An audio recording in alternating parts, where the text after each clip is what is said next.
Congratulations, you've made it to video 1 of the 3-part shocking video series of the 70 hidden documents that credit bureaus don't want you to know about. Now, I want to tell you this video is only going to be about 4 or 5 minutes long. It's going to be very packed with insightful information about these hidden documents. But I do have one confession. The quality of the video is not that great. It was not my intention to record the video, but actually someone in the audience recorded it for me. And so they did it from their iPhone and the quality isn't that great, but the content is, and I want you to have the content, okay? Now, after watching the video, if you like the information and you don't want to wait a couple days for video 2 or video 3, you can get a quick start by clicking the book a call button below and schedule a 15 or 30-minute call with me, and I'll be happy to answer any questions you have about the hidden documents that credit bureaus don't want you to know about.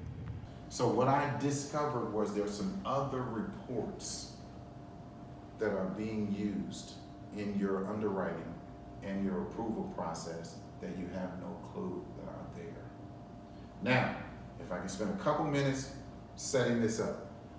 Did you remember that FICO at one time, the score would not be given to you by a creditor? Even though you applied, they would say, oh, your score is too low to get approved, but we can't give it to you. Yeah, You have to reach out and contact the credit bureaus, and they will give you a little teeny piece of paper that looked like they had ripped off of a piece of paper and said, call this 1-800 number. Yes or no? Yes. Yes. Okay, you walk away discouraged. Well, who is this score that they're talking about, right? What happened was so many people, citizens, got upset about that in California, and it was related to buying houses. No. They couldn't buy houses. So legislature in California decided we're going to push to find out how to educate the consumers about this score. And that's when the pie chart came out, because the FICO score is an algorithm that's proprietary, and FICO would not give it to consumers.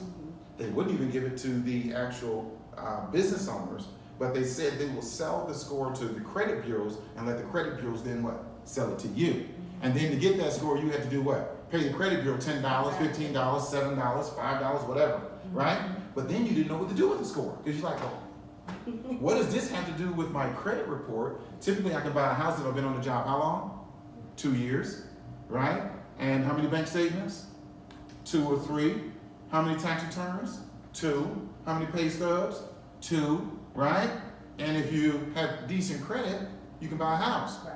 But this score, That's cool. any realtor, any loan officer, any person in credit, will don't care how long you've been on the job. They'll say, well, what's your score? And you'll be, well, I've been on the job 5 years. I made $50,000, and I, you know, I got the money saved up. I got my tax returns. No. What's your score? You will say, oh, my score is, and they'll go,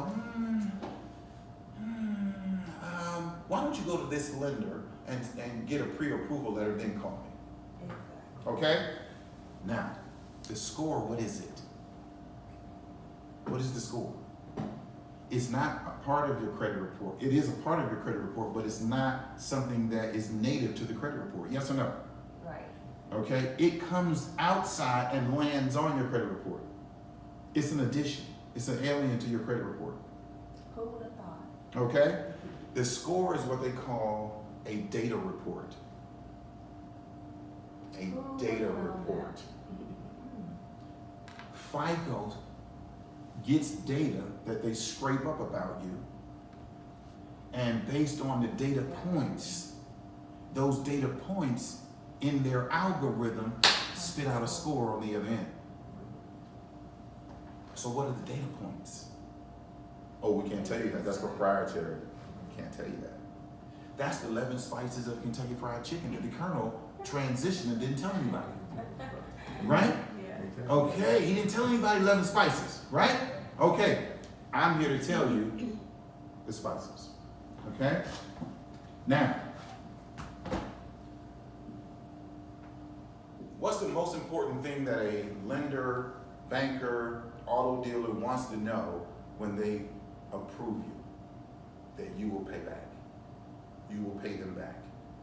So typically, before They would just look at your score, and if your score was high enough, they would give you an approval, and you could leave with no stipulations, no pay stubs, no nothing, right?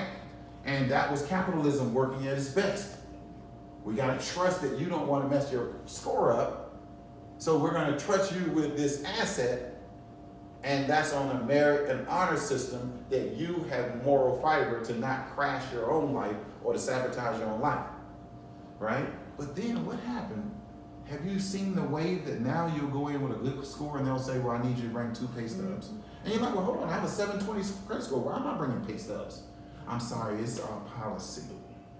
The word policy is just a way for people to get you to do something that you don't want to do. They'll say policy, right? Then after you bring in your check stubs, they'll say, well, underwriting said we need 2 bank statements. Oh, yeah. Or I'm like, hold on, this is a car loan. I'm not buying a house here. I'm just trying to get myself a little 300M. What are we doing here? But now you're already so involved that you're already going down the rabbit hole, so you go and get what? Whatever it is. 2 bank statements. So is this capitalism at its best? No, this is collateralized approvals. I'm no longer basing it on the score because I don't trust your score to be correct because you do credit repair.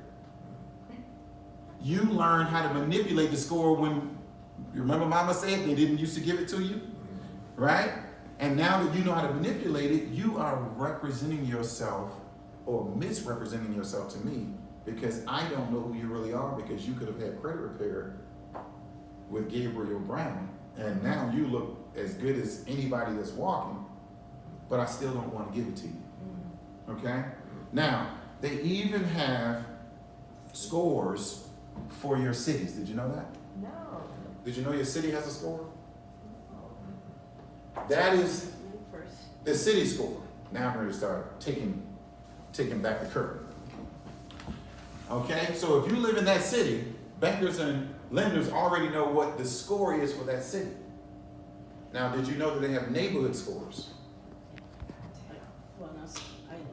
Well, I know car insurance that goes by the area you live in.